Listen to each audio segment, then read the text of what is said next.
Hi, my name is Chef Markus Elegino, and I'm a baking and pastry art instructor here at Moderne Culinaire Academy. And today I'm going to show you what is gelatin and how do you use it. Now, gelatin is a setting agent that we use in baking and pastry. Now, there's two forms of gelatin. There's powdered gelatin and leaf gelatin. Now, usually what you'll find in your grocery store is you'll find powdered gelatin, which works fine, but in the professional world, we like using leaf gelatin just because we can control the set a lot better, and it also sets very clear.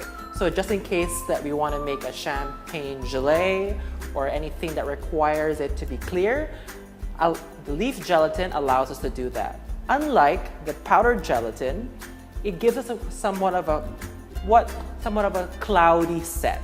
So it has a bit of trouble when we need something clear. But for today, since we're going to show you that in panna cotta, powdered gelatin is totally fine to use. But we also have another gelatin. But I would say it's considered not in the same family just because if you're a vegetarian or vegan out there, it's called agar-agar. And agar-agar actually comes from seaweed. And you can use the exact same amounts, 1:1, in replacement if your recipe calls for powdered gelatin. Now for powdered gelatin, for every pack of gelatin, usually comes in sachets, it can set up to 2 cups of liquid. So for panna cotta here, a simple panna cotta recipe that you guys want to keep at home is 2:1. So 2 parts heavy cream, because panna cotta, the dessert is all about the cream. So you really want to get a nice fresh cream, and 1 part milk. Then you can infuse any flavor that you want. So you want to bring it up to a simmer. You can infuse it with vanilla bean, the most common, but you can infuse it with coffee bean. The possibilities are endless. Today we have pure vanilla panna cotta. And so, once again, for 2 parts cream to 1 part milk, and if it sets too liquid, we use powdered gelatin here, and we're gonna display it in the martini glass. So the way you do it is, here's your martini glass. Here I have my panna cotta liquid. Just gonna pour it into my glass.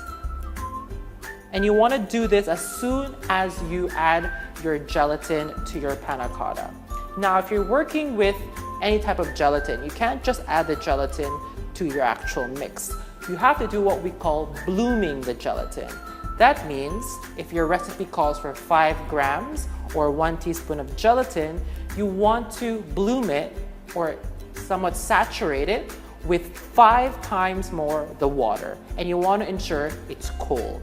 And that will allow your bloom to activate, what we call blooming. Then when you want to incorporate that into your recipe, we're going to just put it into the hot liquid of your milk, and that will dissolve all your gelatin. Then you want to pour it into your glass, and it will set between 3 to 4 hours. Then you get somewhat like this, and it's somewhat set in your glass. You can serve it like this.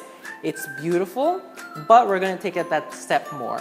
So you can see here I have some juice, some orange juice that all I did was put it in a Tupperware, and I shaved it with a fork, giving you somewhat more like a granita type of texture, and it gives a very nice citrus edge as well as a nice texture to the panna cotta.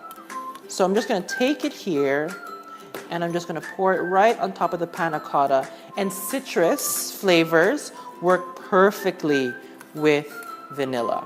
So I'm just going to put it right on top, and it gives a really nice crunch.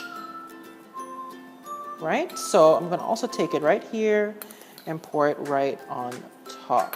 And it's going to give you a really, really nice contrast, not only in flavor, but also in texture. Then here I have some edible flowers just to adorn and add color to the top of your panna cotta. And here I have some other blue pea flowers. Now these are edible flowers that you can get at your local flower shop that are food grade and organic. So I just want to put that on top, just like this, just to give it some more color. And if you serve that on your next dinner party, I'm sure it will be a hit. Again, this is all about gelatin. For more baking and pastry art videos, you can check our YouTube page as well as our Facebook page.